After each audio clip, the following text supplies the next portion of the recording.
NewYorkTimes.com. Top Democrats back compromise plan to revive stimulus talks. Emily Cochrane, Jim Tankersley. 7 to 9 minutes. The Democratic leaders in Congress endorsed a $908 billion plan put forth by moderates in both parties, offering a significant concession in efforts to jumpstart negotiations. Credit: Al Drago for The New York Times. Published December 2, 2020. Updated December 3, 2020, 9:11 a.m. ET. Washington. The top Democrats in Congress on Wednesday endorsed a bipartisan $908 billion stimulus compromise as a baseline for talks, offering a significant concession in an effort to pressure Republicans to revive stalled talks on providing additional relief before the end of the year. After months of publicly insisting that another stimulus package must provide at least $2 trillion, Speaker Nancy Pelosi of California and Senator Chuck Schumer of New York, the Democratic leader, called on Senator Mitch McConnell, Republican of Kentucky and the Majority Leader, to return to the negotiating table with a bill less than half that size as a starting point. President-elect Joseph R. Biden Jr., whose advisers had pushed privately in recent weeks for lawmakers to make compromises to pass an economic aid agreement as quickly as possible, also offered a blessing of sorts for the effort. In a virtual event with laid-off workers and a small business owner struggling amid the pandemic, Mr. Biden said the bipartisan package wouldn't be the answer, but it would be immediate help for a lot of things, quickly. The measure, spearheaded by Senator Joe Manchin III, Democrat of West Virginia, and Senator Susan Collins, Republican of Maine, would restore lapsed federal jobless benefits, providing $300 a week for 18 weeks, would include $288 billion for struggling small businesses, restaurants, and theaters and $160 billion for fiscally strapped cities and states, and would create a temporary liability shield for businesses operating amid the pandemic. The Democratic decision to publicly embrace it offered no guarantee of a swift deal with Mr. McConnell, who on Tuesday began circulating a significantly smaller framework with the promise of a presidential signature. Should talks resume, it also remains unclear how hard Democrats would push to expand the size of the package. The two sides would need to bridge big differences on the details, including two particularly thorny issues: whether to send federal money to state and local governments to help patch budgetary holes opened by the recession, which many Republicans oppose at any dollar amount, and how to limit the legal liability for businesses opened during the pandemic, an effort many Democrats have criticized. Of course, we and others will offer improvements, but the need to act is immediate, and we believe that with good faith negotiations, we could come to an agreement, Ms. Pelosi and Mr. Schumer said in their statement. The pair had sent a new offer of their own on Monday evening to Mr. McConnell and to Representative Kevin McCarthy of California, the Republican leader, but after a group of moderate senators in both parties presented a plan on Tuesday, Ms. Pelosi and Mr. Schumer threw their weight behind the framework in the spirit of compromise. It amounted to a noteworthy admission by Democrats that they could no longer hold out for the sweeping $2.4 trillion package that they had demanded, particularly as coronavirus cases rise across the country and calls for relief continue to mount. For months, Republicans have blamed Democratic leaders for insisting on the expansive plan and blocking smaller pieces of aid like new loans for small businesses from advancing. Image.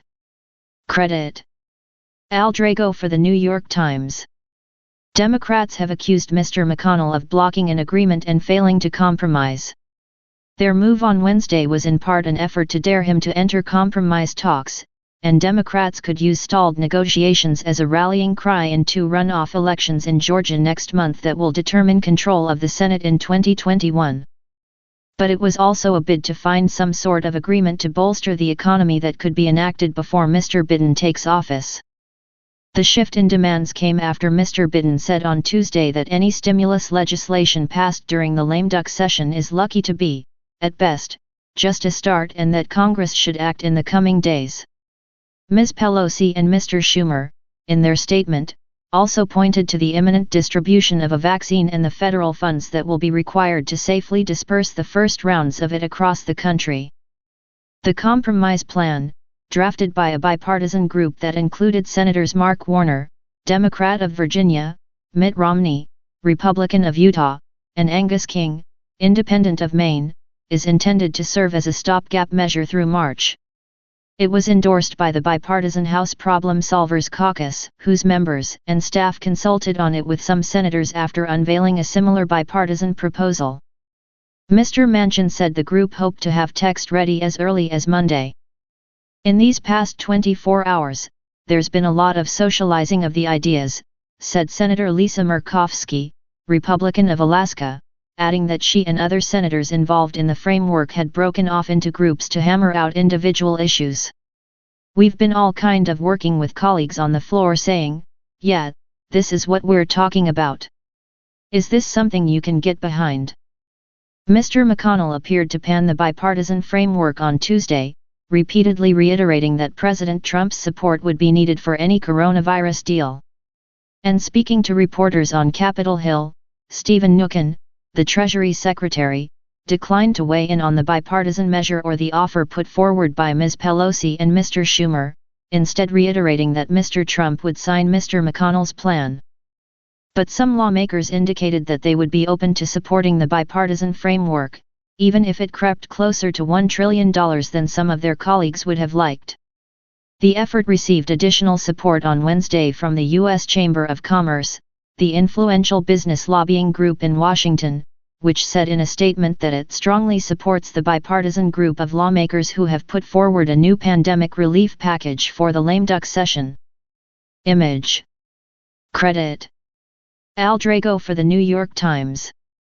There are message bills, and there are bills that can pass, Mr. Romney said on Wednesday before Democrats announced their support for the plan.